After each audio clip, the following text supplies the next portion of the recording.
Canada was a very stable, middle-class country with reliable institutions. To say that's gone is to say almost nothing. Canada. Under Justin Trudeau, the former British colony has sought to position itself as the global bastion of progressive politics. We have become a totalitarian state. As his cultural revolution shows no sign of abating, I went to Canada to find out how ordinary Canadians are dealing with Trudeau's radical reforms. The sexualization has become militarized. From the promotion of gender ideology, What the is that? Do you want to talk about it? to the legalization of drugs, Overdoses are up, violent crime is up. It's a jungle. radical new suicide laws, Do you think that they want you dead? Yes. I think it's wrong. and clampdowns on freedom of speech. I think our leader, Trudeau, I don't think I've ever heard him say a true word. All this nonsense about compassion is the manipulations of snakes pulling in the useful idiots who perhaps are genuinely compassionate, and that's Canada.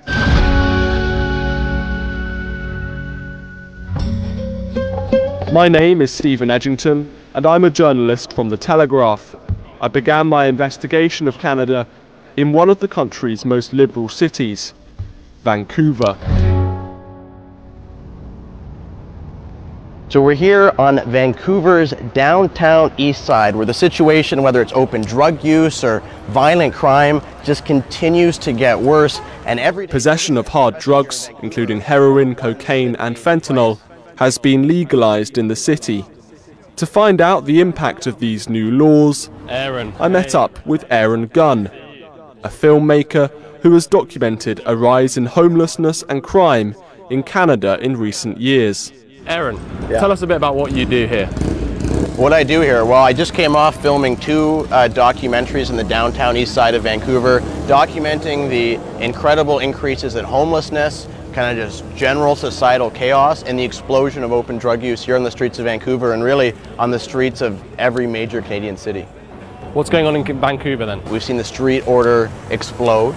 We've seen open drug use explode. Overdose deaths are up more than 1,000% in the past 10 years. Here in British Columbia, the province where Vancouver is, we saw more than 2,000 British Columbians die last year from overdoses alone. Every day in Vancouver, 4 people are randomly attacked. Who is to blame for this chaos in Vancouver? Well, what I was told when I was making the documentary by one small business owner is you get what you tolerate. Would you like to add something? Why is that? Making a documentary? Yeah. But the thing is, how can you talk when you haven't seen one day of struggle in your whole life? You haven't gone through one day of struggle in your life. You have to walk up and down these. Just because you want to make some money. Yeah. I'm not making money off this. I'm not even. This isn't even my documentary. You're looking down. Thanks. Bye. Right, let's move. Let's go.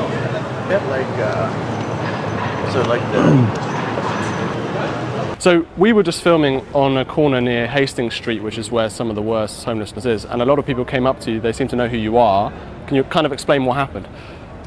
Yeah, we didn't get very far through the interview, did we? Yeah, it was just, we haven't been back here since Canada's dying blew up. Whenever somebody suggests, for example, that handing out more hard drugs or destigmatizing drugs like fentanyl and crystal meth might actually be making the problem worse. I don't think that's a radical position to take. It was pretty much a consensus up until 5 minutes ago, and now when you put a documentary out about it, you put a lot of people up against the wall, and I think that's what we saw. These issues are impacting many cities around the world, San Francisco being one of them, Portland in the United States. What is it about Canada specifically that has caused this huge rise in homelessness and crime? There's nowhere in the world, as far as I know, that has engaged in this level of permissiveness when it comes to these dangerous addictive substances like fentanyl and crystal meth. And I think there is the root of the problem. If you could snap your fingers and get rid of these drugs tomorrow, you would solve 80% of these problems. Another filmmaker who explores the streets of Vancouver is Chris Elston, better known online as Billboard Chris. Chris agreed that I could join him on one of his outings in the city. My whole goal is to start conversations. It's to have conversations and start conversations. So that was really effective. So I had some signs made. I had 2 signs made. They said gender ideology does not belong in schools. And when you talk about this, all hell breaks loose. Gender ideology, what the f is that? Do you want to talk about it? I'm queer, I'm 78, and I've always been queer. Okay, what does that mean to be queer? I like men. I've always liked men. Well, I'm a gay man. I'm not queer. Well, I like men. I'm not queer. Well, f the word thing, idiot. It's just a word. I identify as queer. Okay. If he's closed mind to accept some other word. Okay, I'm gay. I just wanted you to know. I've known. Once I came out, I realized that I've always liked guys. Okay, can I have a conversation with you for a sec? You have to read the sign. You cannot read it? I can't read it. Doesn't say anything. Okay, let's just slow down for a minute. Can I have a conversation with you for a sec? No, because I got a doctor's appointment, I got to go. Okay, I support the gay community 100%. Okay. We shouldn't be giving... I'm gay. I'm gay and I support Okay, you are gay. I support this. I support this. I don't support child abuse. I don't support child abuse. That's right. I'm gay. And you know, when I was young, I was a feminine, fake kid. And, you know, if I was a gay, feminine kid today, they would have whipped out the old dick saw, if you know what I mean. Yeah. They would have taken my manhood. Yeah, these kids who would grow up to be gay today are being taught that just because they're effeminate little boys that they must be trans. This is also about the erasing of gay men and lesbians. If a boy is effeminate, if a girl's masculine, beautiful. Right. What's wrong with that? Right. I don't know what happened to the Western world. I haven't lived in Canada for 30 years, but it has changed. Man, 30 years ago, this would be unconceivable. I don't like even coming back to the West, you know. I don't recognize it anymore, you know. You're the man. Thanks, brother. Appreciate you. Canadians don't want to be on camera if they're supporting this. It's pretty rare. Why? Because they might get in trouble at their job. They're not all afraid, and we'll run into them if we stay here long enough. But if people have any sort of corporate job or work for the government, they don't want to be on camera. They're going to get in trouble. Are you worried about talking about this sort of thing because of your job and things like that? Yes. What happens if you say the wrong thing? What could happen to you? There's ostracism, a lot of ridicule and mockery. I've worked at other places with evangelical Christians, etc., who have stood up for their faith, and the ridicule begins. I'm technically a leftist, but the way everything's slid sideways now, people say, well, you're a conservative. I really like your videos. Thank you, sir. Believe in what you say. Everyone goes through different things at different stages in life, and people are just jumping to conclusions instead of just letting it happen as it is. When kids go through puberty, they usually figure it out. Right. Like my mother, she's a lady, full biological female, and when she was younger, she didn't like doing the girl things. But she's always said it didn't make her a boy in girls' clothes. So you're touching on what this entire ideology is based on. It's based on one thing only: stereotypes. Yeah. That if you don't conform to stereotypes, that maybe you're not the sex that you are. What utter nonsense. This is the most regressive ideology in history. So what do you think of Chris then? I think he's doing some work. People need to be informed. Yeah, thank you. Thank you. To find out more about the consequences of questioning gender ideology in Canada, I met up with Amy Ham, a nurse based in British Columbia. Why don't you tell me a bit about yourself? So I'm a registered nurse by profession, and I also do some freelance writing and journalism. And I'm a single mom with 2 boys. I have a 4-year-old and a 6-year-old son. And I guess in the past 6, maybe 7 years, I started writing and talking about gender ideology. I'm fighting to maintain my nursing license. So what sparked this all off? Why did this all start? The 2 members of the public who complained to my regulatory body were incensed by my involvement in putting up an I Heart J.K. Rowling billboard. This billboard got a lot of attention in Vancouver that has a huge population of very hyper woke, kind of lefty people, and that triggered an investigation. Canadians are known as the world's politest people. Do you think that that's a misconception in terms of how you've been treated by some Canadians? Yeah, I don't think Canadians are necessarily polite. Maybe it's more passive-aggressive, could be the right word. And if you hear psychologists talk about the way that some people deal with disagreement, it can be like physical aggression, or you can do more psychological things like reputational destruction and trying to destroy someone that way. And I think as a country, it's almost as if Canadians have chosen to do that. That's what cancel culture feels like here.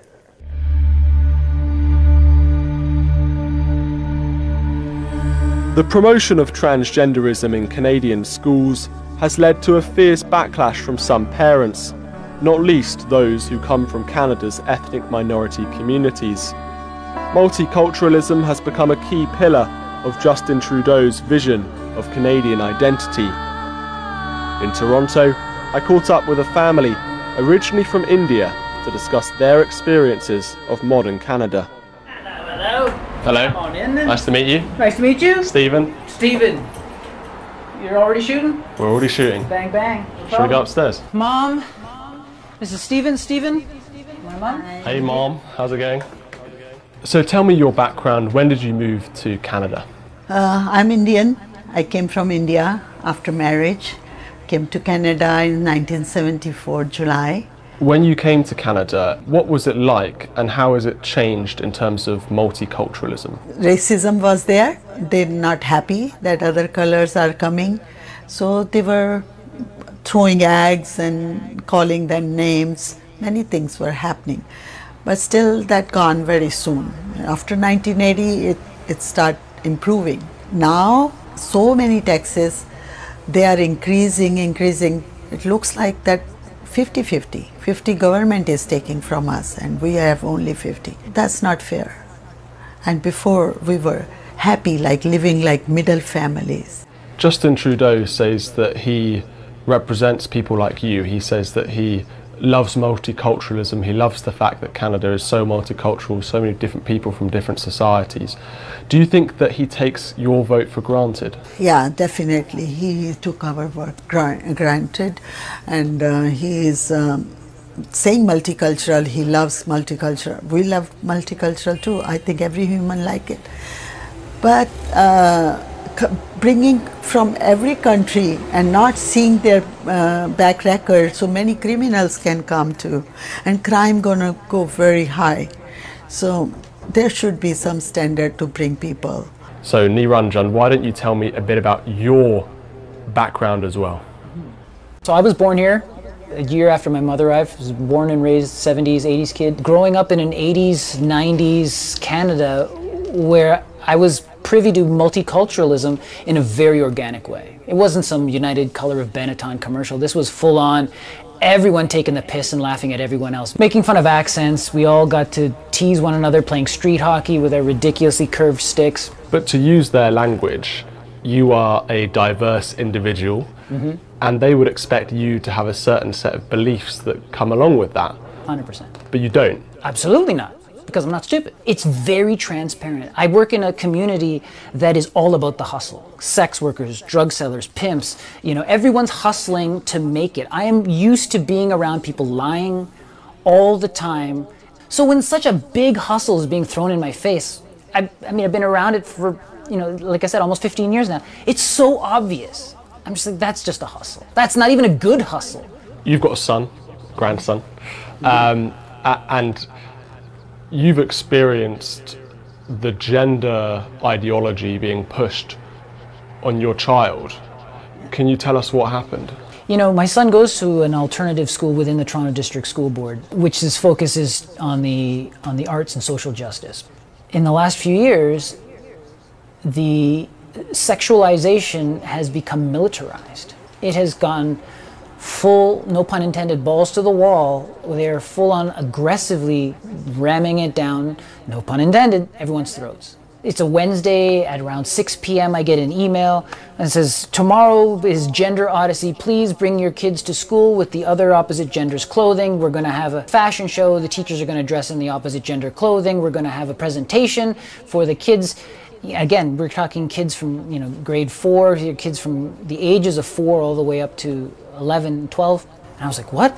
They ask me and send me emails and forms to sign when he's crossing the street to go to the, you know, for a field walking trip. And yet they're going to start teaching my son about sexuality other genders and God knows what other aspects of sexuality they're going to bring into it without my permission, and that I'm supposed to send him to school with girls' clothing so that he can dress up as a girl and then have a fashion show with all this happening. I was like, no, that's not going to happen. And that's the other thing. At school, they always have the cultural month. So when it's the South Asian month, they've combined us with, so it's just Asia month. And so me and the East Asians and the parents who are, they want us to come in, they want us to cook the stereotypical Indian and Chinese food. They want us to come and talk about Indian culture, sports and languages and things like that. There's a double-edged sword. We're like, we want your food, we want the kitchen, the camp, and we want everything. We want the image of what your culture is to come in and then leave.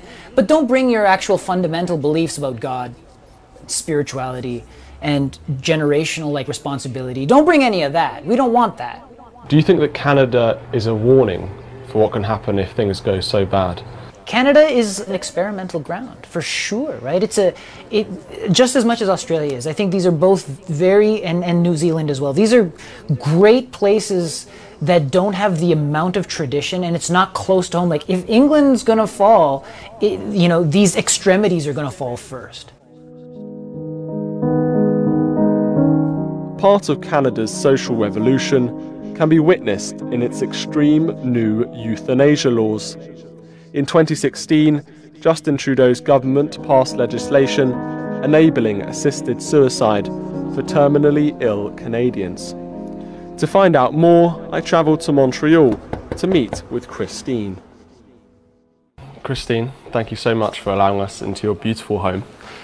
Why don't you tell me a bit about your story, your background?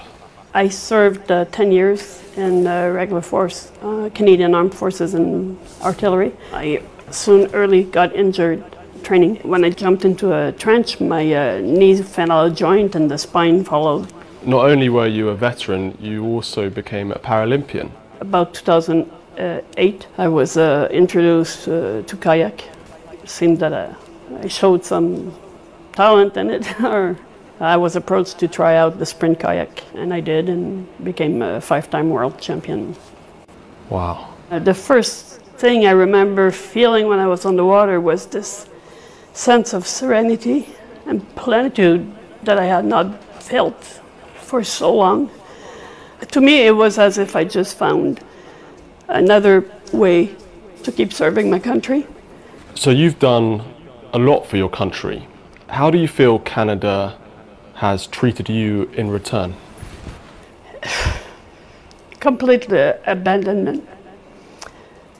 There was a time at first when I first became a veteran, the services were a lot better. Since I became a veteran in 1998, the government has gone to sell out or privatize our services.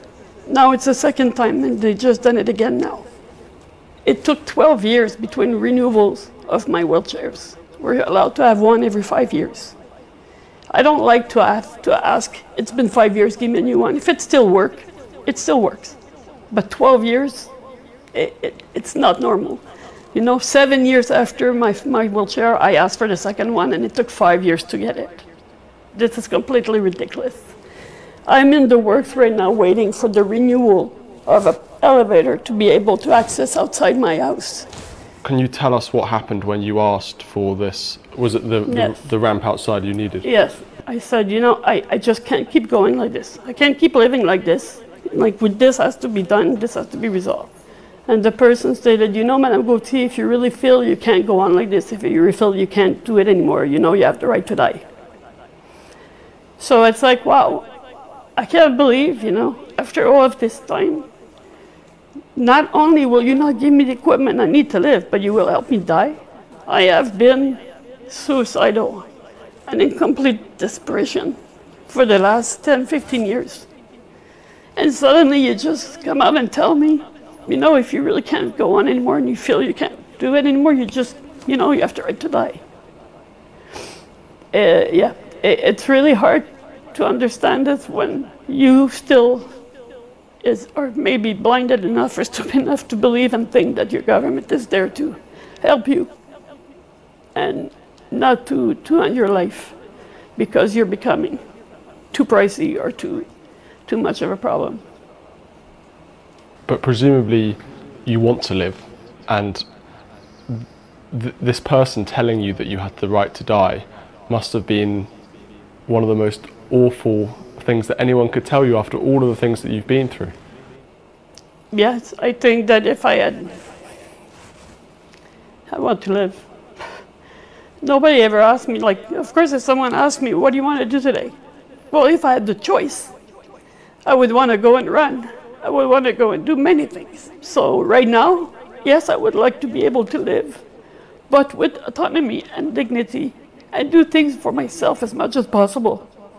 How many other cases do you think there could be in Canada like yours? My God, I'm terrified to hear the numbers, because like I said, personally, I didn't even know there were others. Whether you push someone in despair enough for them to commit suicide, which we all know the numbers are astronomical for veteran suicide, or whether they get to have the attention enough to get made, it's not different. It is the same for me, whether you will provide the room to do it or so, or just let them crawl into their own hole and die. What's the difference? For myself, I've had been close many times of committing the act. If it had not been for my mother still there and somehow are calling me at this moment, or for these, my dog coming and sitting littered on me when I was about to do it, whether they were, I don't explain why and how this has happened, but it did.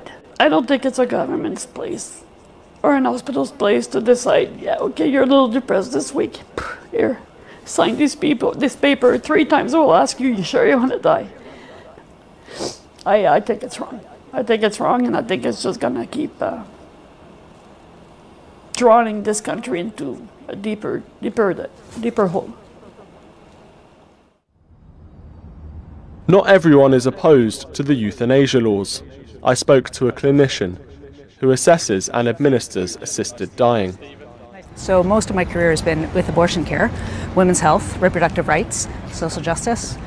And then I've just tried to integrate what I believe in with what's happening on the ground. And so when the legislation came through in assisted dying, it was the same year that we got mifepristone in Canada.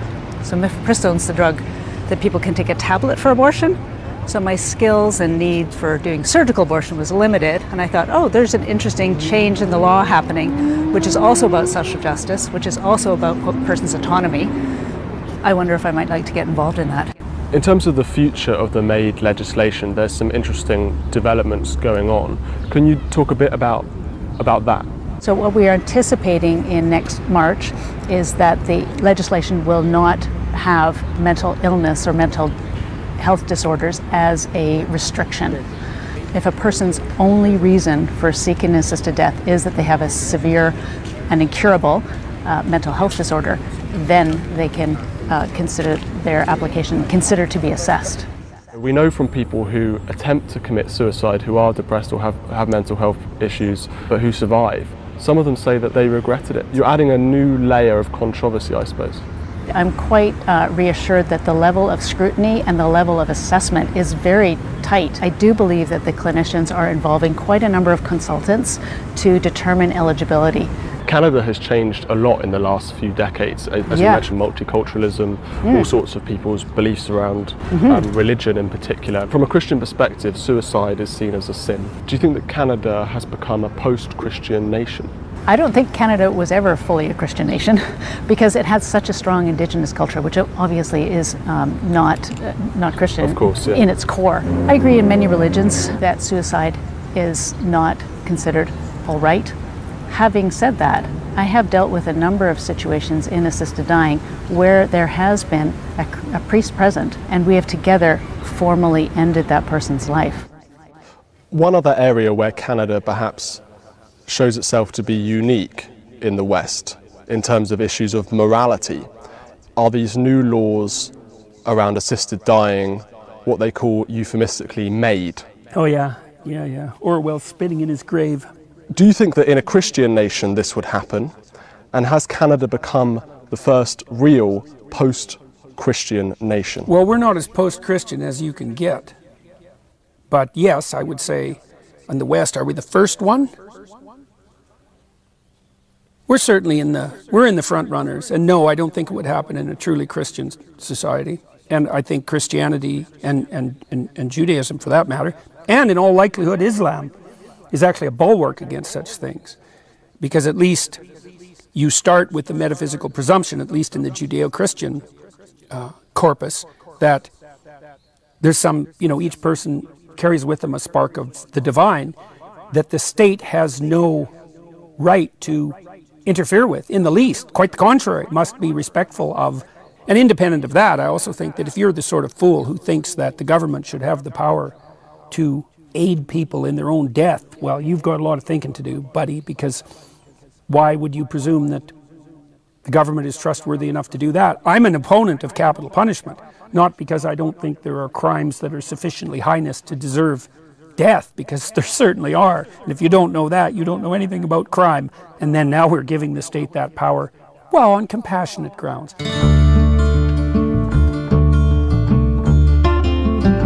For a nation to be truly woke, it must have its own narrative of oppression.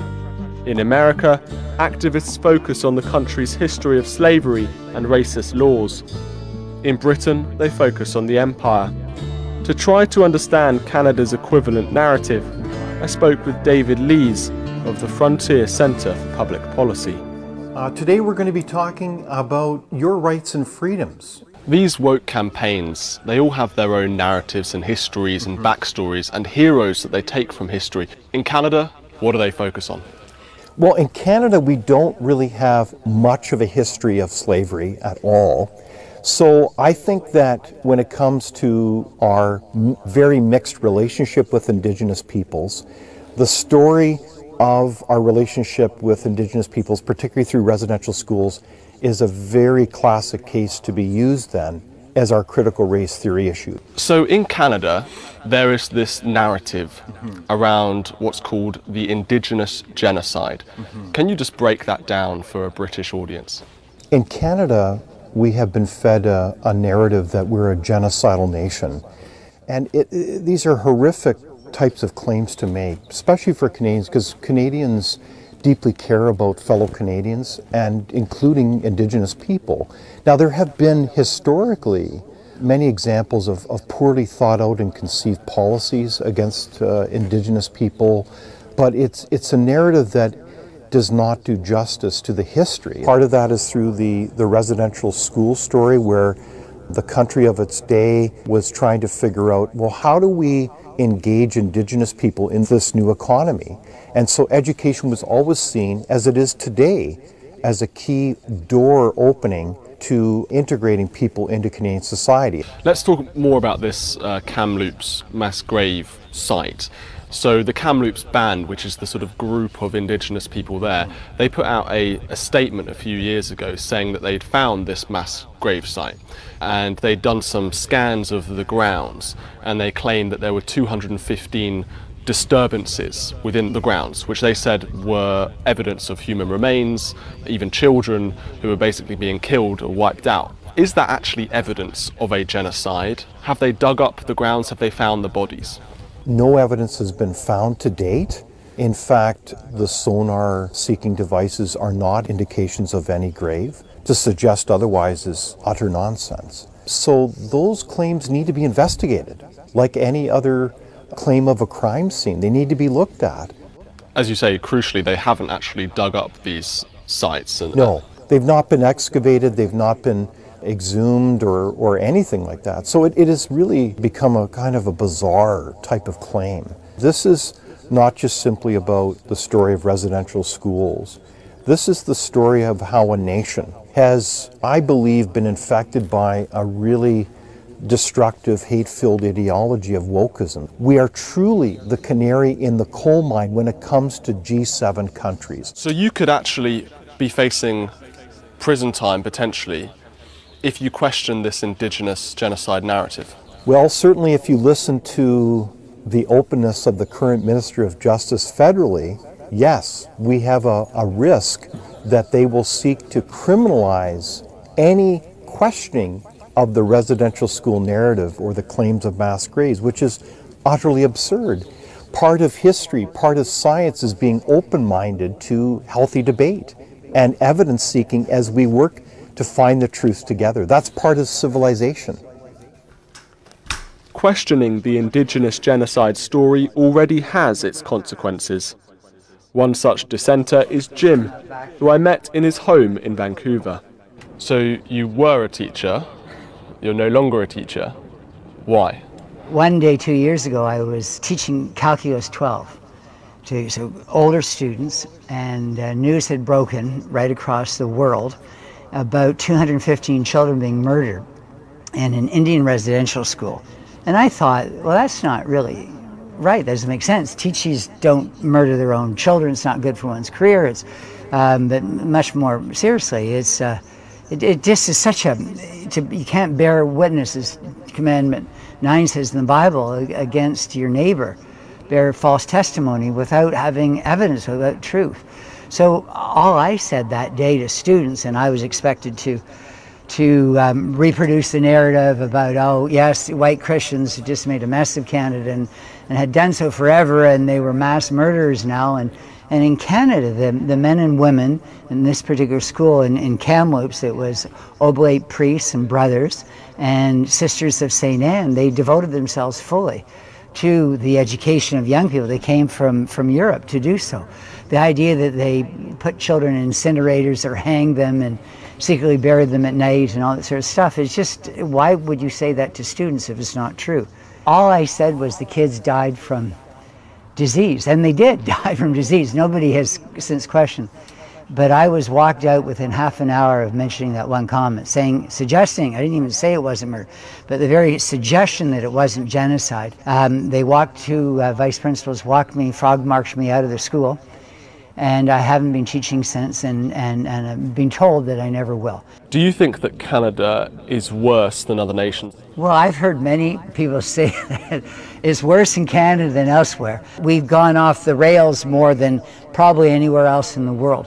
And as a teacher, for me to be afraid to tell kids that there's such things as boys and girls, you know it's gone a little bit ridiculous. To prevent wokeism from spreading, it's important to have a strong opposition party. Canada's Conservatives have been historically weak in pushing back against Trudeau. So be strong. Thank you. Yeah, you want to take a photo? I'd love to. To discuss the failure of Canada's Conservatives, I met with the leader of a rival right-wing party, Maxime Bernier. Thank you. I always fight for you. Thank you. Thank you. Have a nice day. Thank you. Does that happen often? Yeah, sometime, yeah. So Maxime, for British viewers who don't know who you are or what party you founded, can you explain your story? Yes, I'm Maxime Bernier. I'm the founder of the People's Party of Canada. We created that party in 2018, but before that, I was a conservative. You know, I was elected in 2006, and I was part of the Harper government, the conservative government here in Canada. They don't have any principles. They're just, you know, they try to everything to be elected. And I said, you know, I don't want to be part of that. But isn't it the case that the Conservatives have a new leader, Pierre Poilievre, who's far more conservative and more on the right than Andrew Scheer or the previous leaders? So he's taking the party more in your direction, I suppose. So what's the point in you in that sense? Well, Pierre Poilievre was a real conservative during the leadership contest, because he knew that to be the leader of the Conservative Party of Canada, you must speak like a conservative. So he did that. Now his goal, like Andrew Scheer, is to be the Prime Minister. And we know that the big cities are leftists and liberals. So what he's doing is going to the left to be sure to be elected. That's why he's not speaking against mass immigration. That's why, you know, he's okay with the radical gender ideology. That's why Poilievre voted for the Bill C-4. The Bill C-4 in Canada is the bill that criminalizes parents and therapists who want to help gender dysphoria kids. And if you do that, you may go in jail up to 5 years. But that bill also is doing the promotion of the transition. And for me, there's no transition. You have boys and girls cannot be a boy and a boy cannot be a girl. But for the Conservative, and every member of Parliament voted for that bill, voted for the Bill C4. So we don't have any opposition in Parliament right now in Ottawa. So we're next to the statue of John A. Macdonald. Yeah. You can't see him. Yeah. There's actually a little sign on, he's been boarded up. Why has he been boarded up? Because of the woke ideology, and they try to impose their history on us, the new vision of this country. But what the first Prime Minister, John A. Macdonald, did for this country, I believe that is a great history. So it seems that what's unique to Canada in a way is Trudeau himself as a leader compared to other Western nations, because you could look at the COVID lockdowns or wokeism or whatever, and they apply to lots of Western countries, to most Western countries. But what I'm interested in, I suppose, is what is it about Canada itself that Canada has gone so far to the left? And maybe you disagree that Canada is an outlier compared to other Western nations. You can explain No, that. I think we've gone further down the woke road than any other place, except perhaps for California. I think part of the reason for that is that we were an early adopter of the doctrines of group rights. The Francophones had rights, the Indigenous people as a group had rights, the Anglophones had rights. There were 3 founding peoples, and group and individual rights had to be balanced. And I don't think there is any such thing as group rights, because there's no such thing as group responsibility. So it's a non-starter conceptually. And so, in some ways, the table was set in Canada for the rise of a more universal doctrine of group identity and group rights. And plus, Canadians pride themselves on, being nice, let's say, and, and not being offensive, and just hoping that everyone will get along. And, there's nothing glorious about incivility, but there's very little to distinguish excessive niceness from weakness. And the problem with being nice, and this is a technical problem because niceness is associated with trait agreeableness, is that agreeable people are cannon fodder for psychopaths. So I don't believe that any of the conundrum that we're in at the moment in the West is strictly political. I think what's happened is that the predatory psychopaths have figured out how to cloak themselves in the guise of compassion. During my travels, I found ordinary Canadians appalled at their country's surrender to drug dealers, its contempt for freedom of speech, its enforcement of gender ideology on children, and a breezy willingness to terminate the lives of its own citizens. However, for all of the depressing stories of people losing their jobs or being hounded by the government, these cases were equally inspirational. Whilst Canada is a warning to the West, there are also messages of hope from those brave individuals fighting for their freedom.